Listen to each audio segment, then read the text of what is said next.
What's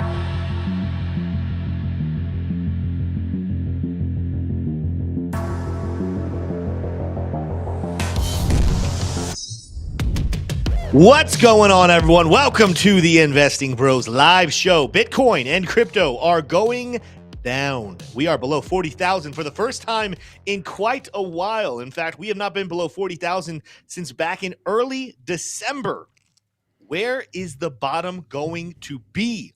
This morning, we took a look at Cardano, and we looked at some levels below. Today, we're going to take a look at Bitcoin. We'll look at some other altcoins as well, but I don't want to ruin too much because probably the next couple of days, we're going to be making some videos about altcoins and just how far we can fall before the real excitement starts. That being said, though, we will do some TA about a lot of altcoins. We're going to be diving into the news like always.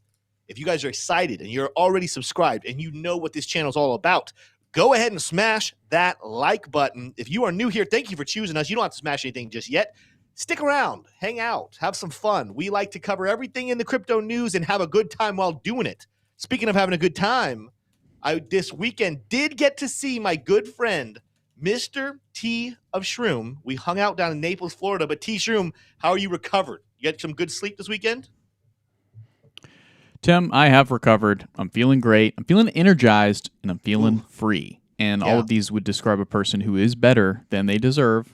So, I'm feeling good. I'm feeling good, Tim. And I've got a great quote here from one of the most quotable individuals who've ever graced this earth, and that is Winston Churchill. He said, "Preparation is not the key, if not the key to genius, then at least the key to sounding like a genius." So I can think of a couple different influencers in the crypto space that put this to use. Myself being one of them on occasion. So it's a good quote, Tim. What are your thoughts on this one here? I love it. I think if you fail to prepare, the actual quotes fail to plan, but we're gonna go with prepare here. If you fail to prepare, you are preparing to fail. That's right. I think Winston Churchill would have been a fan of that quote. That quote, of course, by Tim Warren. Most people say it a different way, so I'm owning it. You heard it here first. That's a Tim Warren quote. Use it as you would please. You know, this weekend, T. Shum and I got to go down to Naples, as I said. We went to the Bitcoin Day conference. Bitcoin Day. A more intimate little group. Had a blast down there. If you guys are in chat and you guys were at that conference, put a 1 in chat. It was a lot of fun. You know what I forgot to do, T-Shroom? And I don't think I can, even if I sent it to you right now, I don't think you'd be able to get up here. We took a video. Uh-oh. Some of you know about a little bet that me and T-Shroom had having to do with the Bitcoin ETF. Of course, T-Shroom won that bet. I had to buy him a steak at Longhorn Steakhouse. I was going to send him a gift card, but I was like, you know what? We're going to be hanging out. I'll just buy you one in person. We did do that, and we have video proof, video evidence we were going to show you, but I forgot to send it to T-Shroom. Very mysterious. So we're gonna have to show that video tomorrow. Did Tim come through on his bet or not? You don't have to wait till tomorrow. We're gonna have to play that one. It was a good trip though. Good steak. How did you like the steak rare, T-Shroom? I know you're usually a well done charcoal guy. Well, Tim, I thoroughly enjoyed the steak. It was delicious. The Longhorn staff was fantastic. They were. And played along with some of the shenanigans from some of the guests that we had along with us. I won't reveal what guests we had at the Longhorn Steakhouse, but it's somebody who a lot of folks know. Now, what I'll say is that, of course, it was a 22-ounce steak. I didn't finish it all at the restaurant. Yeah, because he's a quitter. We had been snacking on the road trip. Tim had to finish his because you don't want to keep that in a car for long. But the next day, for breakfast, which was a Saturday, I woke up and I grilled the rare steak. I didn't grill it for long, but that's how I heated it up. I grilled it a little more. It was still very pink in the middle, Tim, I assure you. But it was delicious. Well, he did eat. I did see it. He ate it. It was medium rare. It was good. Video coming tomorrow. We will have proof that a debt has been paid, and there's a special, non-biased source who was witness to the whole thing. You'd have to wait till tomorrow's live show to get there. T-Shroom, let's get in here. Let's take a quick look at the markets, and then we're going to jump in and cover some news and get back over the charts. Today, though, guys, we are bringing the show to you from Blofin. Blofin, of course, the sponsorship exchange here for Investing Bros. If you guys are looking to trade all this chaos, check out Blofin. We've been making a killing. There's some good stuff happening over in Discord with our little trading group. Yep. Shout out to Bedridden, making some killer trades. Killer trades. I think I saw one he made like 600 and something %. Yeah. So if you guys want to get involved with a community that has some of the coolest traders in the game, it's not even me and T-Shroom. It's actually Bedridden. Bedridden is the coolest trader. So make sure you guys are over there. But go check out with our link down below. Go get Blofin today if you want to trade this crypto dip that is coming. Quick look at the chart. And Bitcoin dropping below a couple levels. I'm going to save some details for you guys a little bit later. But here's what I'm a little concerned about, guys. There's one of the signs that we are losing the support, and this is not maybe a little bounce, a little fall. We could get a lot deeper. We have been above this blue line right here ever since we were wrestling with it as resistance back in November. We broke through there early December. But, guys, take a look at how far back this line is. This is not a line to be trifled with. It is a serious resistance and support line based off of where you touched it in history, going all the way back to 2017. We just lost that level. The other thing I will show you, oh my goodness, Heikin-Nashi candles, ladies and gentlemen.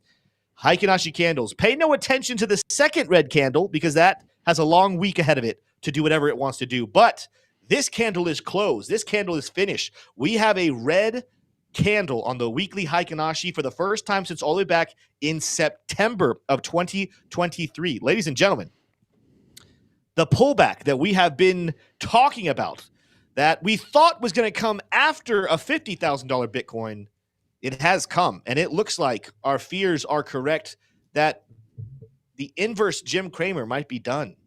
The inverse Jim Cramer has lost you money. He called the top at 49K, said we were going down.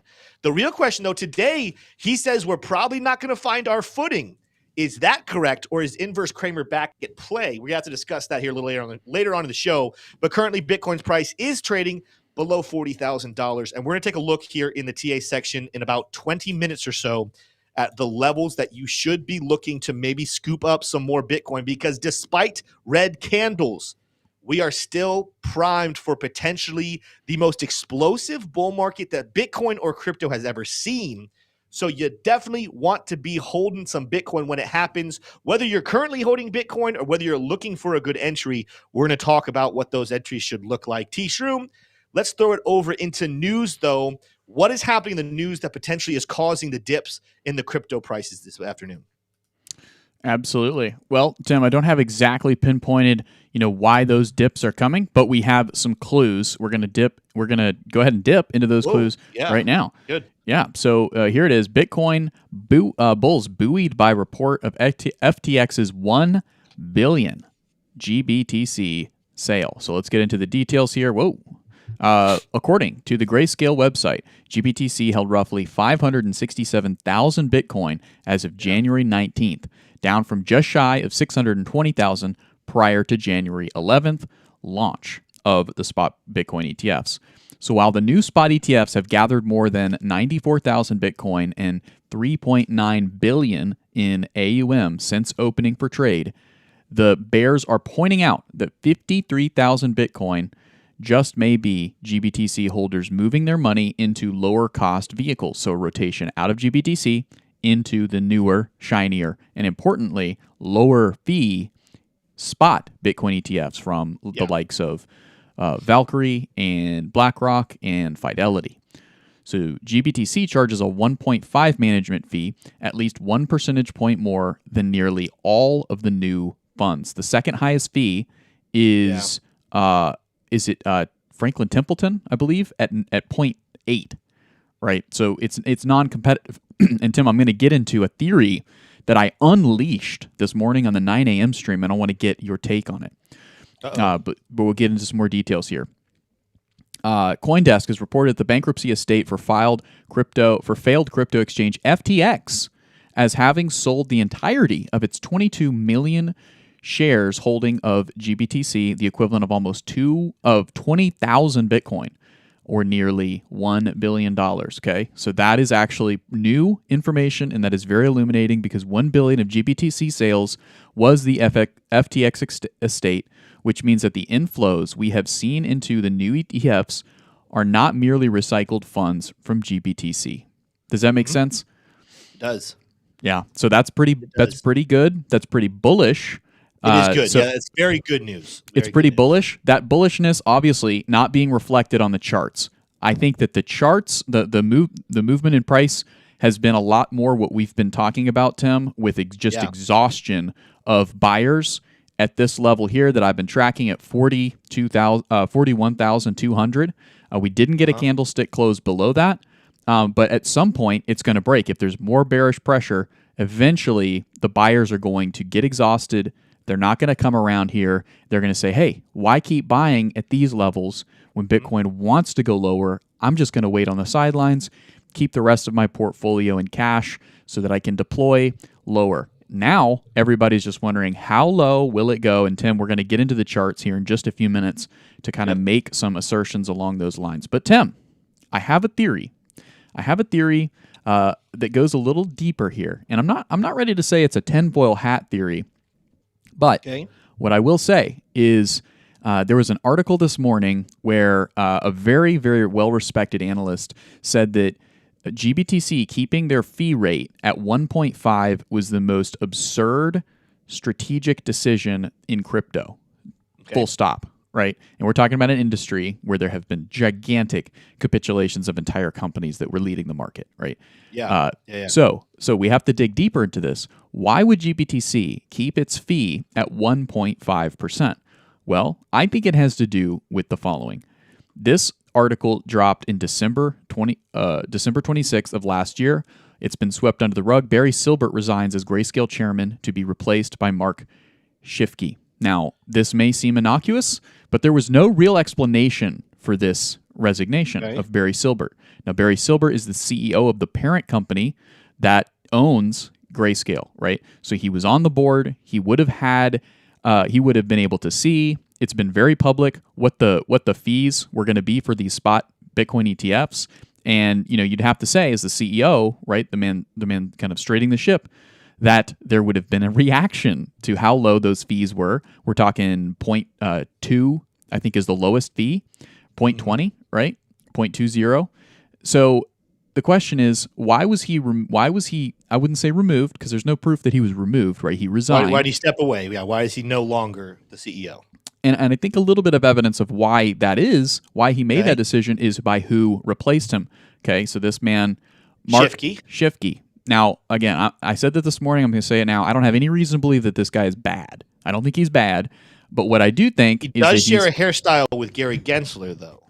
I think that he's been around some of the Wall Street faves, the best of Wall Street here, and he knows how to help those who have helped him in the past.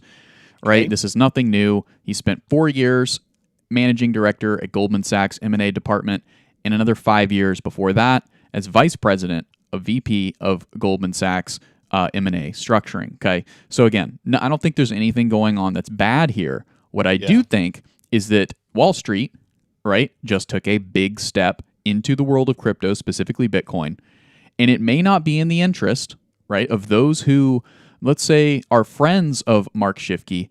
It may not be in their interest for Bitcoin to immediately go up and to the right upon the approval of the spot Bitcoin ETF. Now, why would that be? Well, it just goes back to just basic manipulation. And again, I'm not claiming that there's anything illegal going on here, right? But if I'm Gary Gensler and if I'm Jamie Dimon and I've been outspoken about my doubts about crypto and Bitcoin, it would definitely behoove me. It would benefit me for the folks the new money that's coming into Bitcoin, right, over the last week and a half, right, trying to capitalize on this big bullish moment. It would behoove me to do everything I can to block positive reinforcement from that investment, from that decision to go in on crypto, to make the bet on Bitcoin. And the fact that folks are seeing the price go down after what was supposed to be a bullish catalyst, I think is engineered at worst, but giving it the benefit of the doubt is convenient, right? So this is kind of the theory that I have going on here. And the last 3 days, the big finger has been pointing to GBTC, Grayscale. And a lot of the reason why you've seen selling in Bitcoin is because of this strange, unaltered, high, uncompetitive fee of 1.5% versus the next highest is 0.8%, right? They could have easily changed that. They could still have changed that up until today. March 22nd, 3 p.m. Eastern Standard Time. Why haven't they changed that? Why are they not trying to be competitive? And I think it has everything to do with the fact that the man that has the most to gain from the competition is not on the board of Grayscale. So that's my theory. Take it or leave it. It's definitely not 100% true. I'm not sitting here married to this theory, but it does seem to be somewhat valid in my opinion. Yeah, I mean, I think you're onto something. It's not a surprise. It's not coming out of left field. We discussed, last 2 weeks we've talked about, James Seyfert came on an interview that I was on with Discover Crypto, and he had me I told you, he had me leaning towards being like, ugh, is this going to be crazy bullish? There's nothing but up from here. But I did say, even though I thought we were going to still go over 50,000, even up till about last week, I thought there was a decent chance we could find some support and bounce up to 50,000. I'm not surprised about a bigger dip coming post ETF news. I just thought the price would go a little higher. At the end of the day, these companies are going to get some of their own. It doesn't make sense for them. I'll tell you what. Let's put it this way, guys. If BlackRock and JP Morgan and not Vanguard because they won out completely, but Van Eck and all these other companies that are offering ETFs, if they are not holding their own private Bitcoin, could I tell you how terrible that would be for the future of Bitcoin's price? That means they just want to make money off of fees of us thinkers buying Bitcoin. They don't believe in it. They're just not gonna hold any. They're just gonna offer us an ability to buy an ETF. That would be so unbelievably bearish for the future of Bitcoin's price. And currently, they don't hold necessarily as much as you would think they would hold, at least not publicly. So logically, if they really do believe Bitcoin is the future store of value, the way Larry Fink and others have said, of course, Jamie Dimon is not saying that, but he's a liar and has other motivations in this world.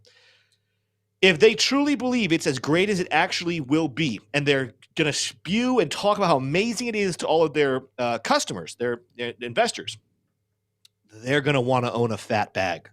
Well, what do you do to get that fat bag? Especially if you have the ability to manipulate and control the news, the media, and you have a high amount of volume at your disposal to mess with price, you mess that price up so bad, you bring it back, you convince the soft-willed, paper-handed retail investors to capitulate and give up their supply of Bitcoin so that you, the large whale, the large entity, the trillionaire company, can buy as much of it at these cheap prices before everything just goes crazy. And all of a sudden, we're talking about six-figure Bitcoin as a cheap Bitcoin, right? That's what the future looks like. There's no doubt in my mind that Bitcoin is going to be upwards of over a not just a seven-figure, I think eight-figure, and potentially, who knows? I think by the time it became an eight-figure or a nine-figure, sorry, by the time it became a nine-figure portfolio, I don't even know if we're measuring U.S. dollars anymore because U.S. dollars are just so dead. My point is, they didn't own enough. If this is really that bullish of an asset, they did not own enough to be able to do what they want to do in the future. So what's the best solution? Manipulate the price, bring the price back down to lower levels that scare the crap out of the retail investors, and then right as all those investors capitulate thinking that doomsday is coming, we're heading down to 10,000, 3,000, that is when they scoop up that supply and the price takes off like crazy. So, T-Shirt, I don't think this is surprising that institutions are going to be involved with the price dipping. And the other thing, just so you guys know about this, again, if we're seeing FTX sell off their Bitcoin and take profit of their GBDC, that's one trigger that has been just on the shoulders of Bitcoin's price now for over a year. Everyone's been talking about, well, wait until FTX sells there. They're going to crash the prices. Well, it seems like they're getting out pretty fast. 20,000 Bitcoin, that's not a little amount of Bitcoin. And yet the price is only down at 40,000 as we speak. They sold all their GBDC and we're only at 20,000. Now, Grayscale still has a lot of Bitcoin left. I still think there's a lot of Bitcoin in GBDC is going to be sold. We're still going to see prices go to the downside. My point, though, is this is what was expected. This is what we knew would happen. It actually isn't even just for this reason. This happens every 4 years, guys. We are getting closer to the halving event, one of the biggest bullish catalysts in the increase in Bitcoin's price. Everyone's starting to get really bullish. Potentially, you might even make the argument that the halving is worked in and baked into the price action, but you'd now get your nice little dip. I think we're going to see somewhere between 30 and 40% pullback to the downside. People are going to freak out. Weak hands will capitulate. The whales and the institutions will buy. The Tims and the T-Shrooms will buy. And then price will shoot back up to the upside. And we'll see some amazing price actions in the six figures coming within the next year. That's just the playbook of what's going to happen. And I think a lot of you guys are going to say that you agree, that you expected the same thing. It's just always kind of hard sometimes to pinpoint that exact number. Like, we knew we were going to go up and then pull back down. 49 makes sense from a lot of different perspectives. I just thought we would go a little bit higher. Now the question we got to ask ourselves, T-Stream, and I think there's a couple more news stories, and we'll get into this in a second, but now we got to start looking at the charts and starting to ask the question, all right, how low do we go? What's the price action that is going to be the bottom that the whales do decide, all right, good enough, let's get as much as we can, and let's shoot these prices back to the upside? Yeah, absolutely. And it's a chart that I show fairly often. It's a stock to flow model, right? And it's still very much in the cards for us to see more volatility up into the halving, all right, for all kinds of different reasons, whether it be a rotation into altcoins, into Ethereum, whether it be, larger, macro environment, restricting liquidity. That is certainly something that we're kind of scheduled to see in the next hearing from the Federal Reserve. But let's go ahead and get into the stories here. We've got real quick, I think shout out to CBO Crypto in chat. Oh, absolutely. I do believe he's going to be on with us tomorrow, correct? That's correct. Yep. Yeah, tomorrow's live show. There's two reasons to come back tomorrow. Number one, CBO is going to be on the show, so make sure to come back and get to hear some more great TA from another expert here in the field, but also video proof that Tim bought T-Shroom a steak, and Tim is a man of his word, and he pays his debts. That's right. That's right. All right, let's keep going here. Bailing DeSantis may leave deafening crypto silence in 2024 presidential race. We could kind of chat about this one with Vivek Ramaswamy going ahead and pulling out of the elections, and now DeSantis pulling out of the elections. You have your staunchly pro-Bitcoin, pro-crypto candidates kind of totally exited. Now, you still do have RFK, right? But he's running independent now, last I've heard, which is Gavin Newsom, to be fair, as much as there's a couple reasons why I'm not a big fan. If he wins the presidency, let's say the Democrats let him beat Biden in the primaries, he's not going to come in and ban Bitcoin. He's not going to come in and ban crypto. So if you're a crypto person, Newsom isn't your enemy from a crypto perspective. Yeah. And then there is also Dean Phillips, who is somebody who Andrew Yang has thrown his support behind, which I don't know how he is on crypto, but I would imagine he's probably fairly pro Bitcoin. But certainly, Joseph Biden would be the least favorable outcome, it seems, for the Bitcoin crypto contingent.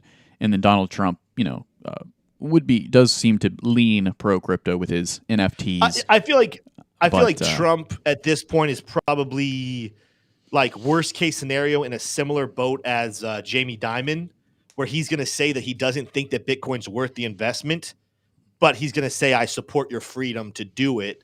I don't think Trump's going to be an enemy of crypto. He just might not be an advocate the way Milei is down in Argentina, and the way Bukele is over in El Salvador, and the way that we would have if RFK was president or if Vivek was president. These are all guys who would be on the front lines of regulatory conversation to keep crypto here. Trump, I don't think he's going to be fighting and waving a crypto flag. He's just not going to get in its way, I guess. And he'll fight against CBDCs, which is a positive thing. But yeah, which is good. That's definitely good. And then the last bit of news here, a little bit of piling on here. We like to have fun on the Investing Bros. Elizabeth Warren's latest tweet said, a new USGAO report confirms that rogue nations are using crypto to dodge sanctions and undermine our national security. It's time for crypto to follow the same anti-money laundering rules as everyone else. I've got a bill to make it happen, says Elizabeth Warren. And she got another community note. The U.S. Treasury Department's own February 2022 National Money Laundering Risk Assessment report states that fiat is the preferred currency for financial crimes. So Elizabeth Warren showing yet again that she probably shouldn't tweet anymore at all, because gone are the days that politicians can lie and get away with it on Twitter, at least.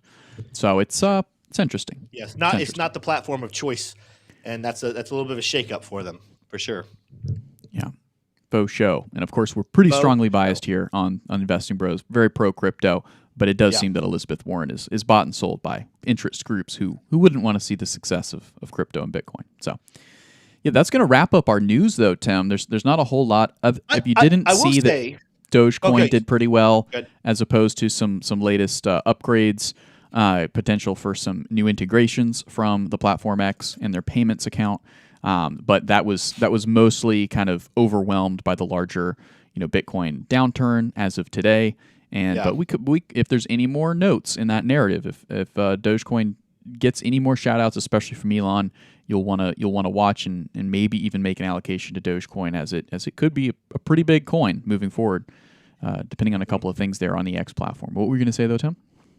No, well, I was going to say, and this isn't necessarily news or anything. It's just kind of speculation right before we jump into charts here. I wanted to get your opinion because I've kind of been, especially since listening to JP Morgan, had to rethink some claims that we've kind of made. Not that we've made these claims as like definite proof. We've more like made assumptions. And you know what they say about assuming things. Right. I'm not going to say it on here.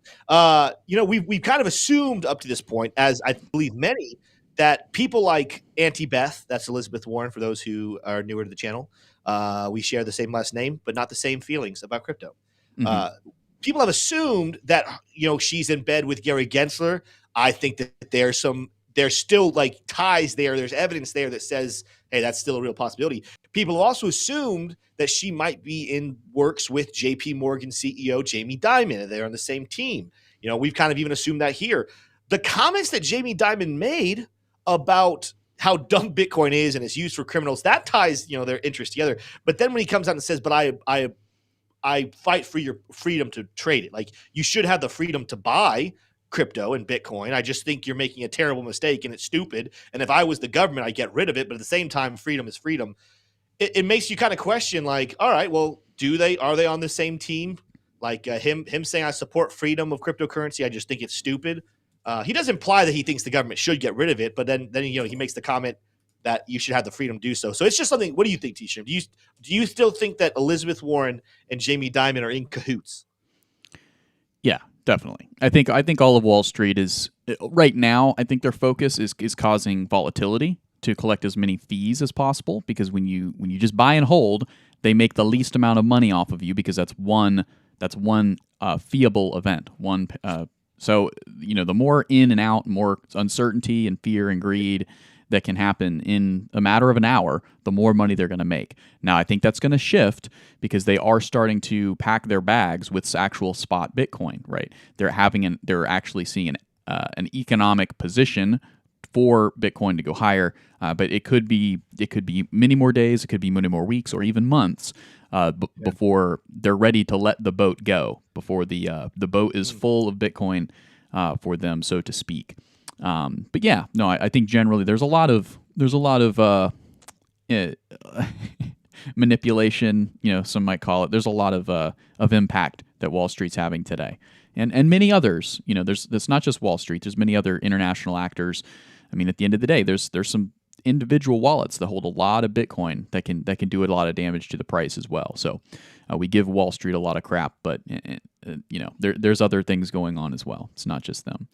So I've got the factoid of the day, Tim, hot and ready from the elf himself, and today it features none other than America's own Taylor Swift. And many have not seen maybe images of Taylor Swift and her dad. There you go. There's Taylor Swift. There's her dad.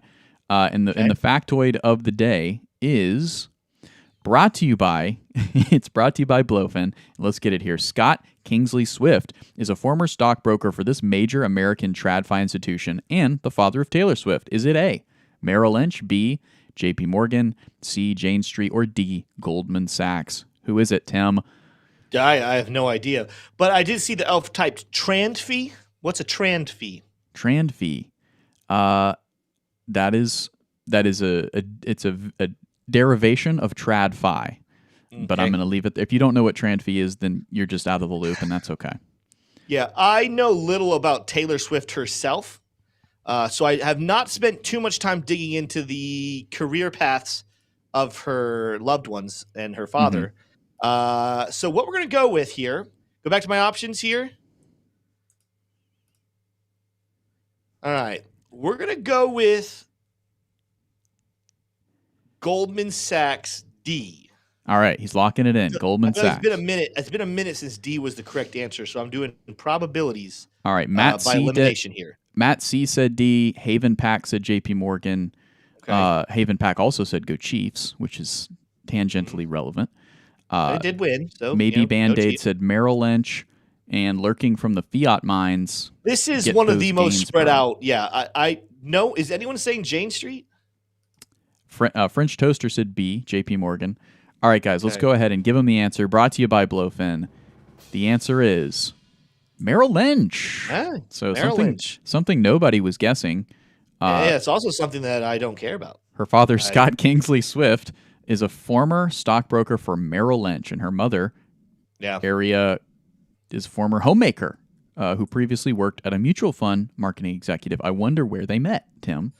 Yeah. Well, we may never know. I will say, here is something that people should know. We have this segment every single show. If you guys are newer here, thank you so much for joining Investing Bros. Every single show we have our factoid of the day, just to give us some lightness to the show. Take a break from the crypto heavy news and charts. Just have some fun. But I'll be honest with you guys. I probably at this point, we've been doing this tradition now for a couple of months. I've at least like 4 or 5 times, somewhere in 4 or 5 range, had conversations with people where details come up that I know the details because of the factoid of the day. So you never know when you're going to need to know this information.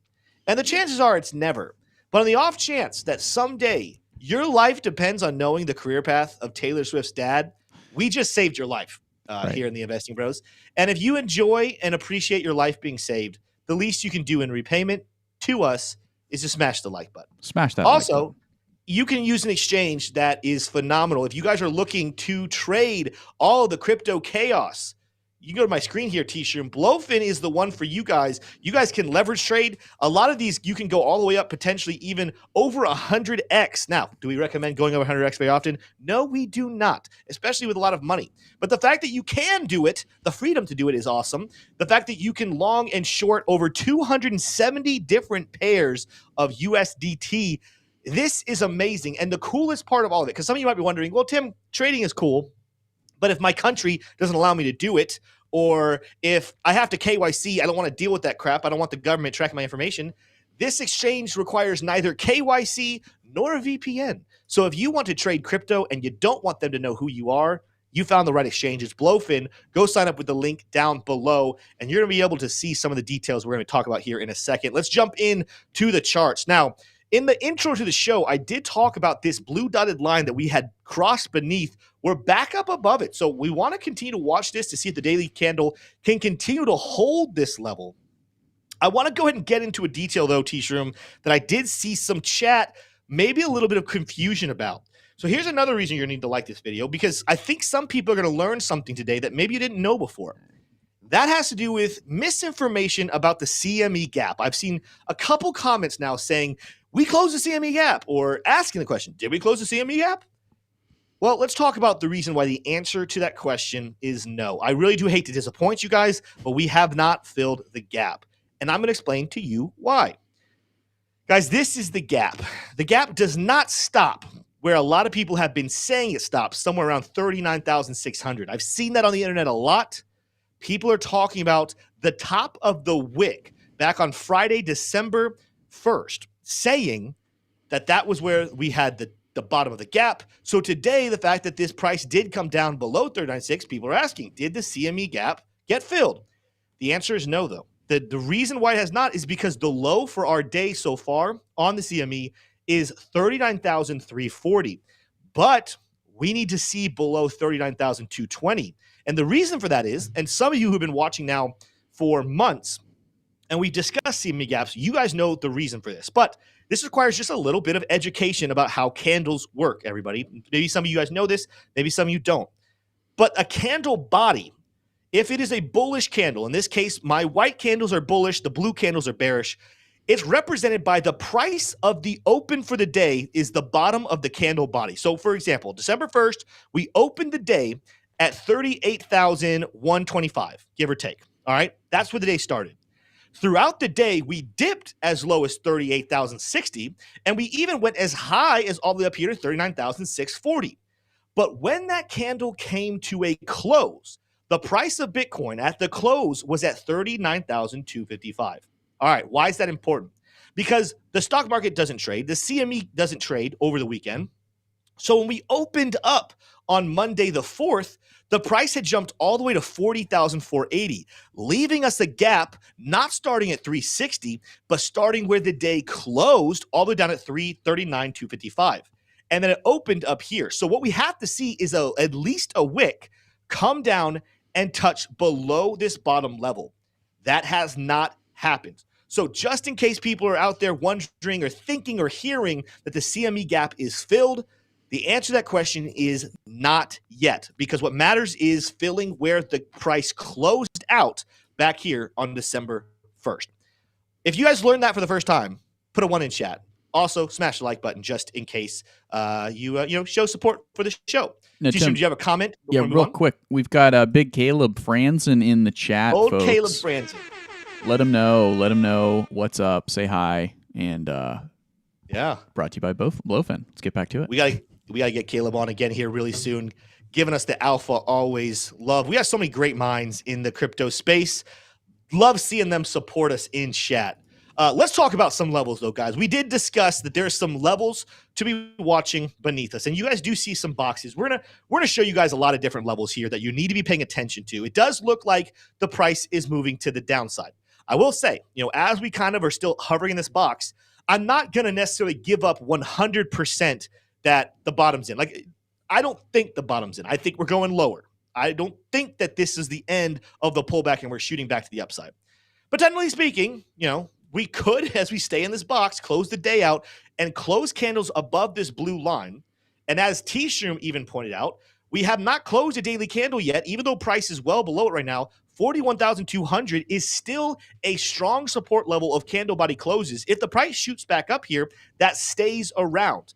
We should be looking at the wicks and looking at how price acts. But at the end of the day, some of the biggest information or the most important information we're going to see is where we can close these days out at. That's the reason why I told you guys earlier, it is significant in a bearish sense that not only have we had bearish weekly candles for definitely the last 2 weeks in a row, but we're working on our third. But the Heikinashi, last week's first red candle in over 4 months, 5 months almost, is red. That is significant in changing the trends. It doesn't mean it's impossible. Like, there's definitely times in history, I'm not going to necessarily be able to go back and find them, but there's times where you only see 1 or 2 red candles before green comes back in. But as you guys can see, not very common. Here's one example way back here. I told you I wasn't going to look for it, but it popped up for me. One example back in January of 2021, you do see green, green, green, green, 1 red candle, and then green again, right? But more often than not, when you do see a change in color, you're probably in for a couple of weeks of that color before a shift comes in. That, again, more often than not, TA is all about probabilities. Probability-wise, we got some red candles coming. Let's keep talking about some of the levels that are going to be beneath us. Let's start off by taking a look here at our fixed range volume profile. I want to go back to where this rally kind of started. It started more in October. Let's go back to the daily chart, though. I want to use the daily candles. It started back here in October, but let's just, for kicks and giggles, let's go back to the low of this whole period right here, back to September, and take a look at some of our levels of volume significance. And you are going to find a couple different things here. These levels are actually coming your way via, let's go turn on our Lux Algo order blocks. They're a little bit different there. What was our levels coming in here? I think these are just levels based off of past support resistance, right? Okay, yes. Let's turn this off for a second. These levels I have kind of boxed. These are levels of buying and selling pressure. You guys can see this first level coming in down here towards 37,700, all the way up to about 38,400. This, of course, was the level we struggled with in resistance back here in November of 2023. Then you have the level that we kind of had some support and resistance back here towards 34. You're going to find some confluence on that one here in just a second as we turn on our other indicators. You have a big angle down here between 31,800 and about 30,170. I'm going to tell you guys why this one is looking very attractive even at the moment for the biggest pullback. And then, as we've talked about in previous videos, we have this fat stack right here at 25,600 as low as 24,500. If we lose this level, I will admit, I know there's people out there that they have their stern predictions. They think that price is going to do yada, yada, yada. I do not think we're going to be seeing a new low for the year. I'm going to tell you guys that right now. I do not think Bitcoin sets a new low. I think 15,500 was it. I borderline don't even know if we're going to get below 30,000. But if we drop below this box, I will go ahead and let you guys know how bearish that is. There's actually a very real chance. If we lose 25,000, there's a chance that the savvies and the other super bears could have something on their hands for a $10,000 or $3,000 price action. That being said, do you know how much crap would have to go down for us to get back below $25,000? You should not be staying up late at night fearing for this. The likelihood is not likely, but I do want to prepare you. If 25,000 is lost, that's more than just a pullback. That could be signs of a lot of problems with Bitcoin. I just don't see it happening. Let's pull up my other indicators here. Let's go back to that fixed range volume profile, and let's just start adding on the piles of what we see going on here. Now, I'll start off by saying, if we see any type of a bounce come back in, keep your eyes around 43,000. If we do see a little bullish momentum, there could be a little shakeout happening. This will be the point, this would be the value area high on longer time frames. If I were to show you another one on the shorter time frame, just where we've been trading in this range, it's also where the point of control is, right? So if you guys see 42,700, that's probably a really good shorting opportunity if it comes before moving anywhere down to the south. That is a dead cat bounce. The price is shaking out. It liquidates a bunch of shorts, makes the bulls feel more confident, and then we go ahead and take their lunch money as well. That is a level I'm telling you right now. If I see 42.7, I am going to be entering a short on Bitcoin. Let's take a look at the levels below us as we're starting to lose this one right here where there was a little bit of a gap. We pick the volume back up. We have a little gap here, but we pick the volume back up starting here around 38,464. And it comes all the way here to about 37.7. I'm more of a fan of the bottom side of this range. I do think that this could happen. Caleb French said 290 views, 77 likes. Let's fix that. Smash the likes. That's an easy way to say smash those like buttons. So I like this level here. I've called for this $38,000 level a decent amount. I've told you guys before, I was not a fan of just saying we're going to stop when we fill the CME gap. If we do fill the CME gap, which we have not done yet, and we talked about that here about 10 minutes ago, I don't think we're talking about a little move where we just stop somewhere in the middle. I think we're coming full-fledged down in to this $38,000 level. It gets more interesting with more volume coming in here. In fact, depending on how you look, depending on how you actually took a look here, I'm just going to stay here. We have some good volume sitting here. This is one of the coins where the point of control is super, super low, but all these other fat areas of volume, this is the next significant level that could be the final stop. If we're not going to make a move down here towards 30,000, and we'll take a look at that one here a little bit later, or 25,000 even, this is the level I think we're stopping at, somewhere around 34,000. I'm going to show you some confluence on that level as well here in just a couple of minutes, but that's the next level. This one, you're not going to see actually a lot of support from our fixed range volume profile talking about 30,000, but there is more in play as we back it out. Let's actually even do that now. Let's take a look here. Let's back out our fixed range volume. Let's come all the way back to the bottom of the bear market, where you are going to see, boom, right here towards the bottom of this zone. This actually is the value area high. Another reason to suspect, ladies and gentlemen, that we are going to be moving back in this area, because when you look at this whole move, yeah, like we had a lot of volume up here comparatively to where we were just in September. But when you take into account this entire move of 2023, pretty much from the bottom of the bear market, the fattest amount of volume has actually happened in this area. Yeah, we have the point of control way down here. That's a lot of volume. Again, I just don't think we're going back down to those levels. To me, This significance in this area starting at 30,000 and it leaks as low as 25.6 is the most intriguing amount of volume that when we say institutions want to bring the boat back, they want to bring the boat back to those levels. Funny enough, we've also had two guests in the last couple of weeks talk about the significance of this level. They've both talked about 28,000, which, by the way, talking about 28,000, what is 28,000? It's right here in this volume gap. And you guys know, while we look at volume for where people have been exchanging, a lot of times the gaps are where we actually bounce or hit our heads. So we're seeing actually a lot more information come out. We got a potential head and shoulders developing. We're seeing different points of control, value areas high, telling us this area is very intriguing. We're also seeing a volume gap, excuse me. I'm not convinced we have to go down to 28,000, but it does look intriguing as I pull these metrics up, right? So we looked at this level. Let's come back over here. Let's look at the shorter time frame again. And now I want to pull up our Lux Algo price action concepts. You guys, if you guys love this, we have, of course, a Lux Algo link down below. You can sign up, take your trading to the next level. Let's talk about what these levels are speaking of. I was actually even discussing this earlier today with Caleb Franzen, funny enough. I had a good call with him. The first level, the first order block we're looking at here on the daily chart is way down here towards 36,000 around the equilibrium zone. Now, this is between two of our nice little spots, but it is an interesting level just to keep your eyes on. 36K is another one. It's towards the bottom of this fat level of volume right here.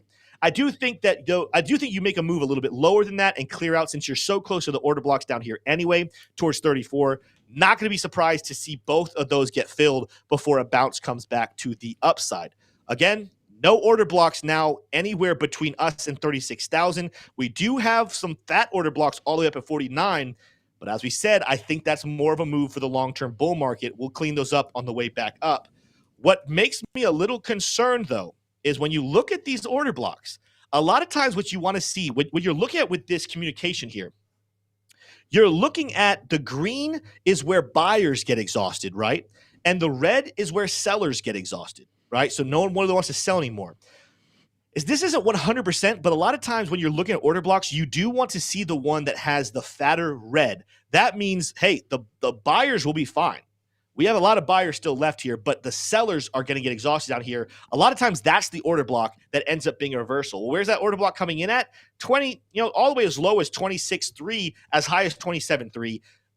That is another reason why, again, that $28,000 range, that $27,000 range that we've been talking about is starting to look kind of somewhat intriguing, even based off of the volume profiles, looking at Fibonacci levels, and now even taking a look at Lux Algo and the price action concepts. Looking at our signals and overlays, again, bringing some validity to these order blocks, we will see a daily support zone coming up nicely into those areas. So for those reasons, do not be surprised. We've talked about this before, to see some volatility. Do not be surprised to see the price action of Bitcoin go up and down and up and down and up and down. But as a whole, these areas we just covered, 36 to 34 even is a nice area. Do not be surprised to see bounces on almost every single one of these. There's a reason why we'll bounce here at 38 because we got to finish filling the CME gap. And we might bounce all the way back up here towards 40,500. Maybe if we haven't come back up to that value area high, we bounce all the way back up to the value area high. Then we fall to our deeper level all the way down towards 34, 36. And we have to find some support right there. The buyers come in. We bounce back up towards 38. And we have to drop even lower. Price action will not look like this, guys. Price action will not just come all the way down like this and then bounce and go to the upside. It is going to look something more like this. Ooh. That's just how markets move. And so you have the ability to try to come in here and, to the best of your ability, find these little spots to long and maybe get a little scalp trade and build up your sats, stacking all those sats, or stacking the tether, rather, is a better way to say it, stacking the tether so that when we do see these lower levels in price, got to get rid of all this crap now, you can then deploy all that money you made scalping. Again, is it going to be somewhere here around 34? If that's your case, you're not that bearish, deploy it all there and let it sit for a long-term bull market. If you feel a little more frisky and you want to wait for the $30,000 range, go for it. I still feel pretty confident about seeing this number come back in. And if you're extra risky and worth the rate, maybe you're buying somewhere down here between 28, 25,000 because you believe the whales have the ability to bring the boat all the way back to where the party started. That's pretty risky, but that is up to you. I'm not here to give you financial advice. I'm here to show you where the price action could go and the route for it to get there to help better prepare you to make that decision for yourself. Now, I'm going to take a break from the TA. We've got 10 minutes left here. We're going to engage here with the chat. We're going to do some Q&A. If you guys want to take a look at some other altcoins, we can do that. There are, for the rest of this week, I'm just going to go and tell you, we're going to be taking a look at Chainlink in a morning video. We're going to take a look at Ethereum. We're going to take a look at Solana. Might even take a look at AVAX. There's one coin. I'll go ahead and just spoil this, but I might do this as a video anyway. There's one altcoin right now, T-Shroom, that I think has a better potential for an upside than the other blue chips. And that is Matic. Matic is actually looking really, really juicy to me. I don't know. I'm not saying it can't dip anymore, but compared to like Cardano and Chainlink and Solana and Ethereum that I do think can get pulled back here and come back down to some former resistance levels, turn them to support, Matic seems like a coin that's been pulled back pretty dramatically already. And the buyers and sellers, I think they've kind of already sorted out how far they wanted to be pulled back. This could be a good time to be building up your Matic bag, because I don't know if we're going to get that much lower here on Matic. Yeah, I think so. It's definitely a a blue chip that seems to have gone a little bit under the radar. I wouldn't say completely under the radar. It's still very, very popular, still talked about quite a bit, but yeah, compared to Solana, compared to the chain links of the world, it's definitely up there. So ultimately, Tim, I'm having a good time. I'm thinking we're going to finally see some lower highs here, some lower lows, get a little bit of a bearish trend going on, and I'm going to be able to deploy some dry powder that I've been sitting on the sidelines. And I think that's the exact same approach that a lot of investors are thinking. I'm seeing a lot of comments in the chat saying, what are the levels you guys are buying at? The simple answer to that, from my opinion, 35,000. 35,000, I think is a low where it's like, man, it could go lower, but that is a good place to go ahead and deploy some capital, not financial advice. But it could easily go lower. It could also not go that low, right? So it's a little tough. But the important part is that investors aren't thinking, should I sell, right? They're thinking, what are going to be the good levels to buy? How low is this going to go? And that is the bullish question, right? The bearish question would be, is there something structural going on at Grayscale? No, there's not. It looks cyclical. It looks like it makes sense. People are trying to get out of a higher feed instrument. Is something wrong with the blockchain for Bitcoin? No, nothing has happened to the blockchain of Bitcoin. The overall fundamental thesis for Bitcoin is absolutely still intact. Caspa, I'm seeing in the chat, Caspa is one that's actually holding on to its levels pretty well from what I've seen. Tim, have you taken a look at Caspa in a while? Yeah, I was going to show you guys real quickly. Let's look at Bitcoin. I want people to know this is your rating right here, guys.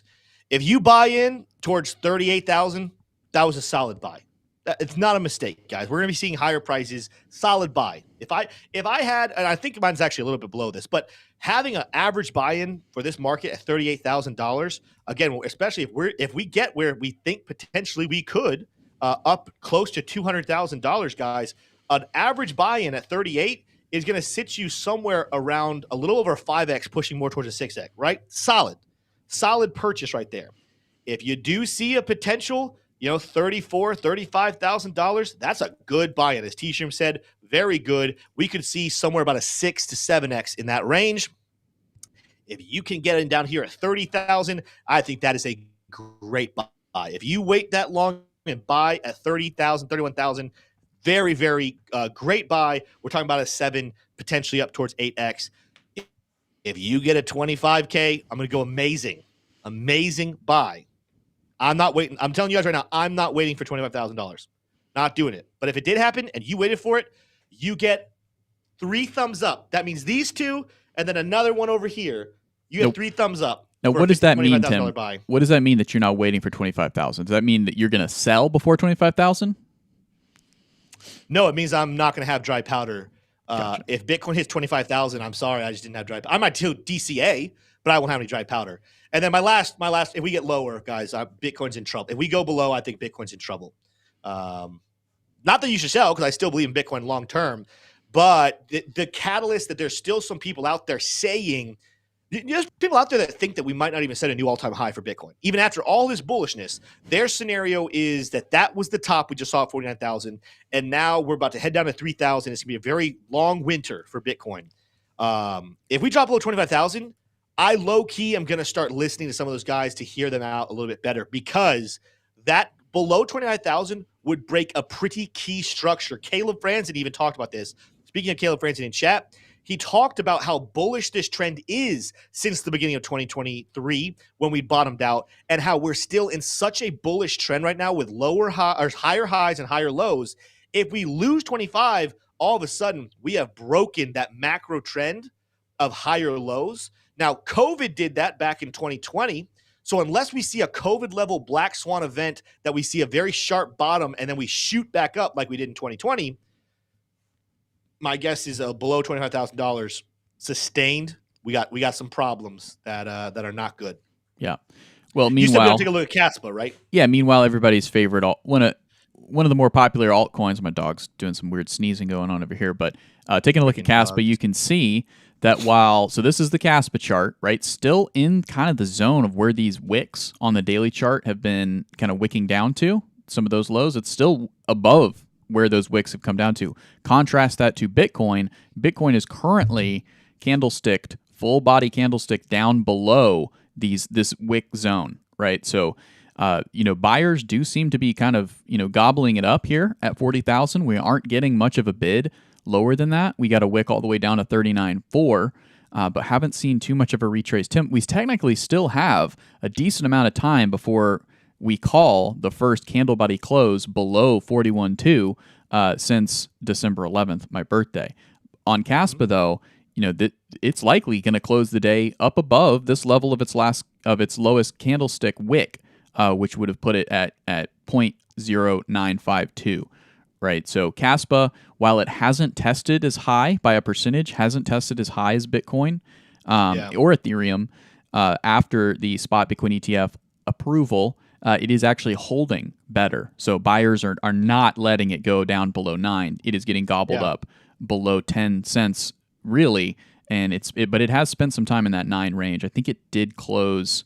It hasn't closed in the 9s yet. But anyway, so bullish on Caspa. Caspa doing pretty well. Overall, the red histograms are definitely accelerating. MACD lines pushing downward there for Caspa, but the price action still does remain kind of above some pretty key support. So that I don't have drawn, by the way. But right here you can see this last wick going back to November 10th, some pretty key support. This is what it looks like it's getting bought and gobbled up by buyers at. So. Tim, what let me show you what I'm kind of looking at here. This is a strong support level, and guess what? It was the resistance level back here in early November. We've now bounced into support level 1, 2, 3, 4, and today is the 5th time we touched down in, and then at the moment we haven't closed the daily candle, but it's definitely close here. Now, what's weird here is this is a double top, but not with a full bounce back down to this support, right? So we bounce up here, we come down, we don't get quite as high, but we definitely get above the candle body closes back here in December, what we hit late in November. So that's its own little area right there, right? It's actually a pretty nice little call, by the way, right there. When every time you look at a double top, you come down here, you double top this up nicely here. We actually had almost a perfect breakout. Not quite, I guess. It went not as low. Didn't go that low. So that wasn't a good call. I tell you that. Don't listen to what I just said in the last 20 seconds. That was terrible. We had a little bit of a double top right here, though, right? So this is where I think people are going to be tempted to think this is just range bound, but I do see a little bit of a pattern that's not clean. And by the way, Caspa, smaller project, obviously very large compared to where it was months ago. But there's a little bit of a descending level of resistance here. Wicks a little out of the ordinary, right? But take a look. This is an area where it's a little messy. People like to connect wicks to wicks or candle bodies to candle bodies. Well, if I connect some wicks and some candle body closes, right? So wick, candle body close, wick, candle body close, descending level resistance for sure. And formations with a flat bottom and a falling level resistance are descending triangles. Often they do bring pullbacks. If we were to measure that pullback, I'll kind of be even conservative with it. This would call for a pullback where?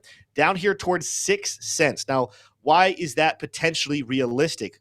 Look at this formation. Look at this chart right here. former resistance level we have broken through, never retested. That prediction puts us close to that same area. Also, when I take a look at oscillators here, we didn't look at a lot of oscillators today, and I'm an oscillator guy. That's weird. I didn't look at a lot of them. Anyway, take a look here at the Lux ALGO oscillator. Not what you want to see. Bearish momentum, where down below the money flow is negative and below the money trend line, and we haven't even gotten excessive sellers in here, right? So this is just normal flow. There's not even people overly bearish right now. We're just that negative. And this red has now shined bright, meaning strong bearish trend as we're coming towards support. We're going to need to see the bulls kind of flash up. Here's another thing, guys, another Lux ALGO indicator. This one's free, RSI multi-length. I'm not saying you have to have these, but a lot of times the flashes of overbought, oversold on this oscillator have been the great reversals. We're not seeing the red kind of flash down here telling us that we're oversold. Nothing saying as we're approaching a key support level, nothing saying that we should or have to bounce. I told you guys I was waiting. I've been trading Caspa. I've acquired a little bit of Caspa for movements here and there during leverage on Blofin. But I have not purchased my long-term HODL bag just yet, mostly because I kept thinking we're going to dip sooner, but it just kept getting so parabolic. I think we're seeing the signs. Again, I think Bitcoin, we're going to be dropping down lower. I think, altcoins as a whole, maybe not Matic, but others are going to be dropping. And right now I'm looking at Caspa and thinking, you know what? I'm seeing it in the charts. I'm seeing it in the sentiment overall in crypto. I think we could get a little 36% dumpage, and I can buy some sub 7-cent Caspa that more than likely is going to turn into $2 to $3 I think that's not even that explosive. I think that's a conservative estimate. I'm so bullish on this long term, but I'm seeing the signs on Caspa.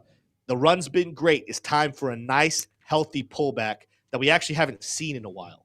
Yeah. Now let me level set really quick. I have a thought, and then Tim will take us out. If you're sitting on cash, if you have a little bit of cash on the sidelines, you're in a great spot. If you are fully deployed with what you can afford to lose, it might feel like this is the time to sell, to try to free up some liquidity, to try to buy lower. There is a good chance that we've drawn on the charts that where Bitcoin could go lower. Today has been a kind of a bearish scenario charting day. Remember, there's a chance that we don't even go below. We still haven't gotten a candle body close. It's true today. Even though we've seen a sell-off, we have not gotten a candle body close below 41,200 on the daily chart for Bitcoin. About 3 hours, we'll find out. Yeah, we still have the rest of the day, right? About 3 hours. A lot of money could come out of nowhere, say, hey, this is where I'm getting into Bitcoin for the long haul. And then, that's it. That's the bottom for Bitcoin. Not saying that's going to happen. But if you have cash on the sidelines, you're in a much better situation today than if you're fully deployed.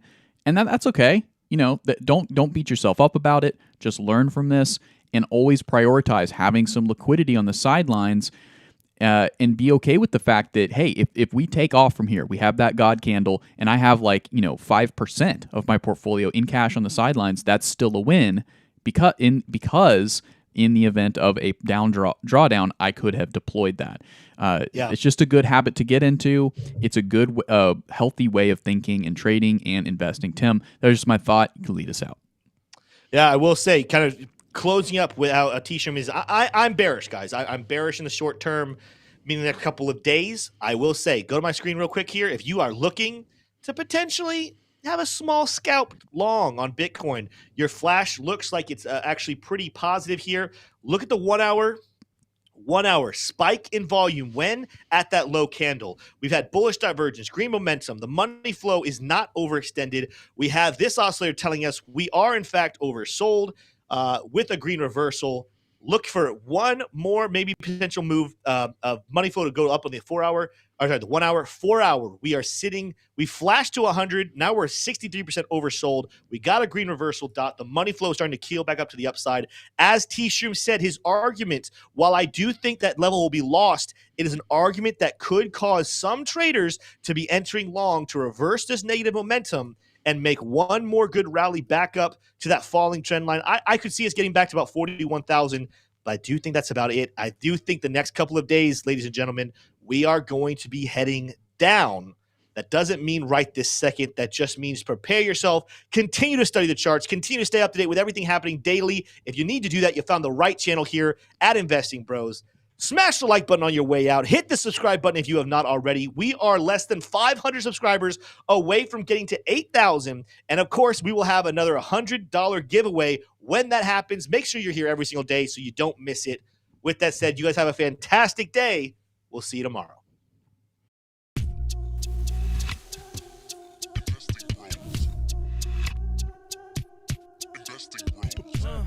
Trying to make paper, turn that better to cake. Money like Lego, connect the dots stack bank. We are investing bros. We are investing bros.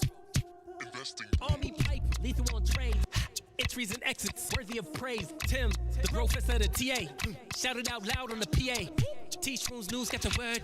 Doing better than what he deserves. Beamer, leave no evidence. Soon fly coop with his dividend. Trying to make paper, turn that better to cake. Money like Lego, connect the dots stack bank. We are investing bros. We are investing bros.